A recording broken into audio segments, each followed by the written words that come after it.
¿Quién es Daniel Rey? Daniel es un uruguayo que nació hace 53 años, hijo de Eda Julieta y de Jesús Eufemiano. ¿De cuáles fueron las causas que te llevaron al exilio? En la parroquia San Francisco, ahí conocí a un chico que trabajaba en el puerto y que era muy simpático. Y un día le pregunté, bueno, si sabes algo si hay trabajo en el puerto, me avisas. Y bueno, y un día me dijo, bueno, sí, presentate porque ahora hay vacantes administrativas. Y me presenté. Bueno, yo convencido de que iba a trabajar en la Asociación Nacional de Puertos, pero en realidad terminé trabajando en la Prefectura Nacional Naval. El día que se terminó ese curso, para decirlo de alguna manera, esa instrucción, vinieron un par de oficiales y bueno, me dijeron que iba a servir a la patria. Yo pensé que estaban todos locos, pero bueno, yo qué sé, no sé, la cuestión era trabajar. Y bueno, y termino ahí en una cuestión que era el DIPRE. ¿Terminaste el DIPRE ahí? Y a partir de ese momento entro en el DIPRE y casi inmediatamente tomo conciencia de dónde estoy. Y bueno, por mi formación política y porque estaba trabajando, digamos,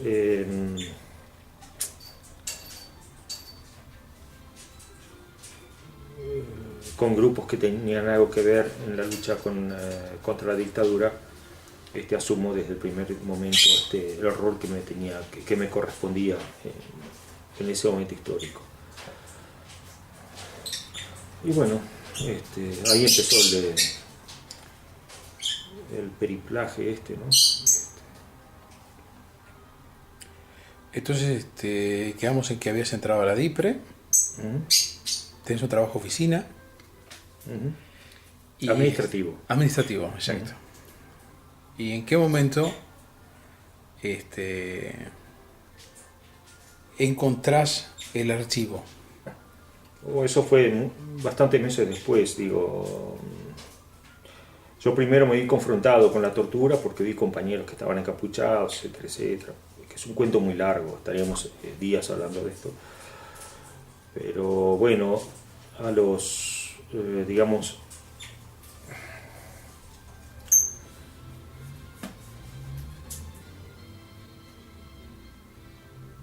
a los 2 meses de estar trabajando allí, me pasan para el departamento técnico, que era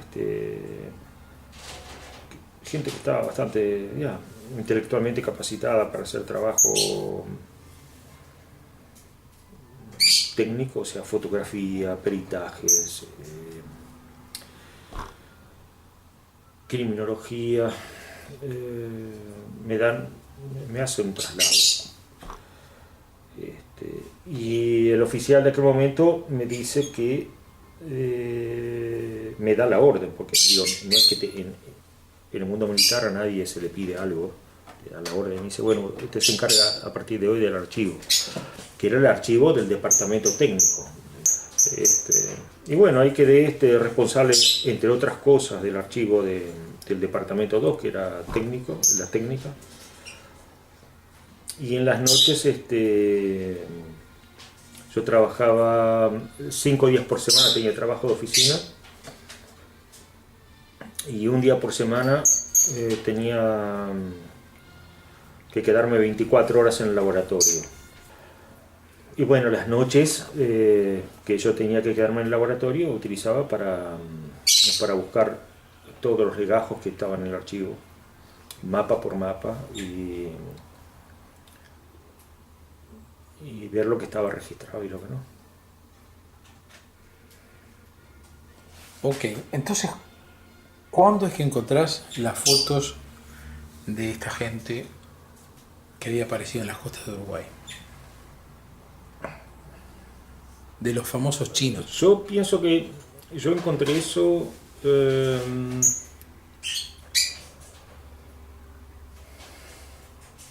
yo creo que ya en marzo del 78. Y como eso había hecho mucho impacto en la sociedad uruguaya,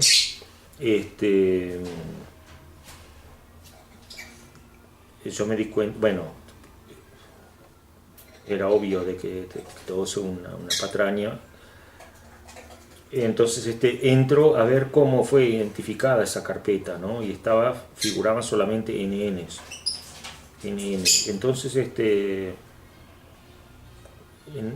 a partir de ese momento lo que empecé a hacer fue hacer un trabajo mucho más selectivo y no buscar carpeta por carpeta, sino buscar las carpetas que estaban con el rótulo NN, ¿no?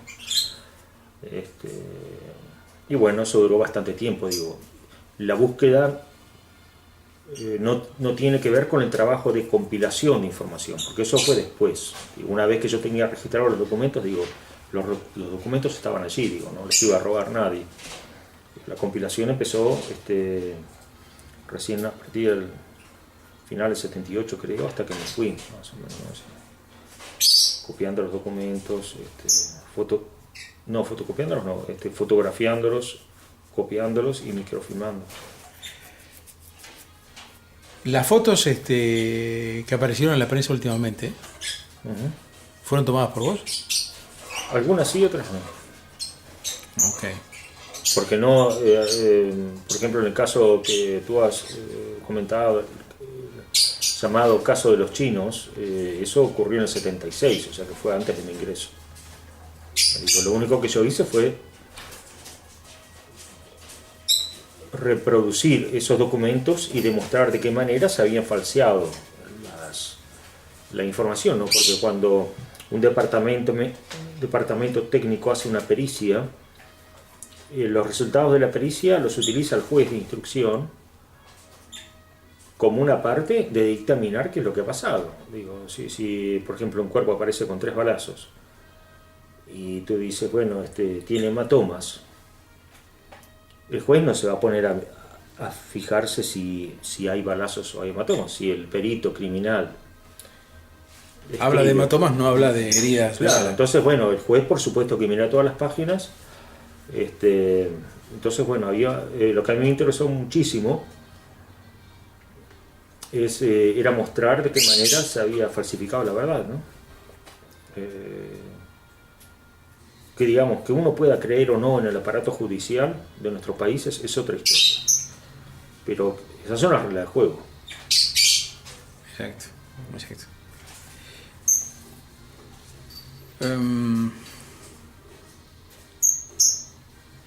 Esa misma información que vos te llevaste cuando te fuiste de la prefectura fue la información que vos suministraste a la Comisión Interamericana de Derechos Humanos. Ajá. ¿Cuándo y dónde entregaste esta información? Si yo no me equivoco, creo que fue el 19 de noviembre de 1982 en Washington. Ahí fui invitado. En este momento no recuerdo el nombre de su presidente, pero bueno, eso está en mi archivo en el sótano. La pregunta es, ¿qué te llevó a entregar tus archivos a la Comisión Internacional de Derechos Humanos? Cuando yo comencé la recolección de información, esa clase de información, pues yo también recogí información militar para pasarse a la resistencia. Pero la información de los derechos humanos, en realidad a mí lo que me importaba era que se conociera lo que estaba pasando la monstruosidad que estaba pasando en Uruguay y en Argentina. Pero, aunque era internacionalista en el pensamiento, digo, en ese momento, digo, lo que yo estaba viendo era lo que pasaba en mi país, ¿no? O sea, que se estaba torturando gente todos los días en una unidad militar de la Marina, etcétera, etcétera, y que se estaban archivando también cuestiones en las cuales se mentía sobre cadáveres que aparecían en toda la prensa mundial como que eran chinos y que no lo eran así. Entonces, esos eran mis mecanismos dentro de lo que estaba pasando. Aparte, no hay que olvidarse que yo estaba en el dinamismo de mi propio grupo de resistencia, que estaba formando otros 2 o 3 grupitos más, yo los estaba formando, y tenía que manejar todo este tipo de información y recopilarla en un lugar que fuera para mí solo, porque una de las reglas de cualquier espía es que no hay que confiar en nadie. Ahora, ¿qué pasa? La dinámica de los hechos es otra dinámica que la de nuestra cabeza. Entonces, en tanto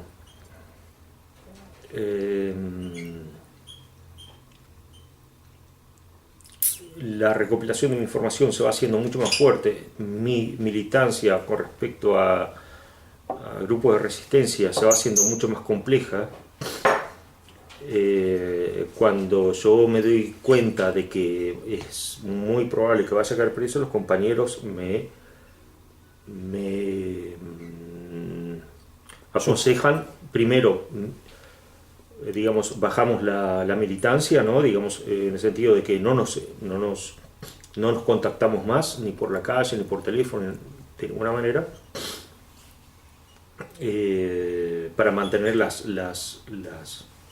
digamos, paredes intactas, pero por otra parte yo seguía teniendo mi archivo. Y en ese momento de resistencia, aunque parezca que tiene la dictadura, yo también tenía 3 armas. Lo cual en aquel momento era como ser millonario. Tener 3 armas en plena resistencia era... Ahora, ¿qué pasa? Como nos queríamos mucho y nos respetábamos mucho, y vamos a seguir así siendo amigos por la vida, por el resto de nuestras vidas,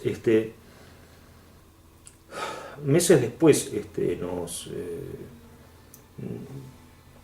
por casualidades que no vienen al caso, nos volvemos a encontrar y seguimos a entrar de vuelta en la dinámica de esa cuestión. Cuando de vuelta se puede podrir todo,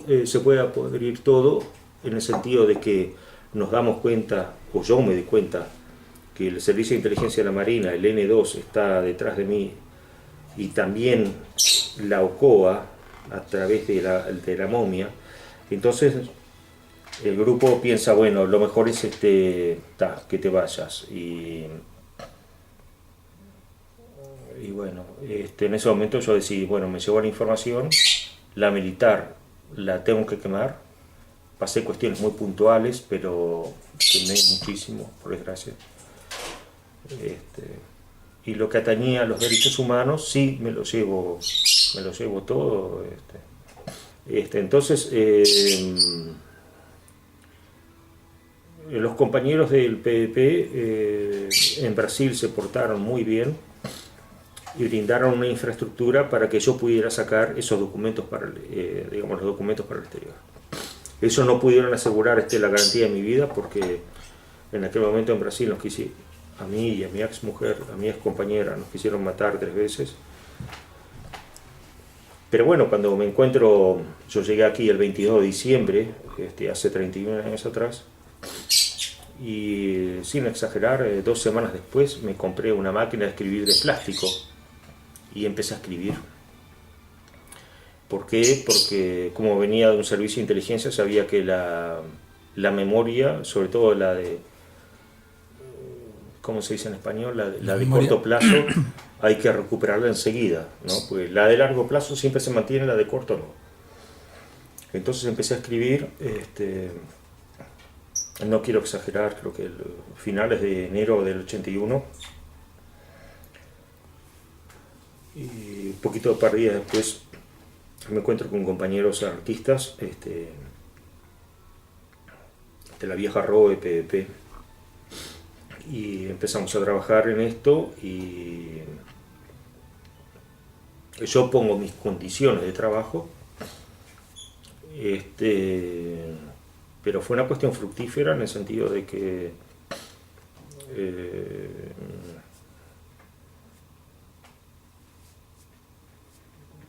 a partir de ellos, yo pude crear un par de espacios internacionales en los cuales yo podía presentar mis reports, porque no hay que olvidarse, porque esto yo creo que no lo he contado muchas veces, pero acá en Holanda también hubieron problemas de seguridad muy graves, ¿no?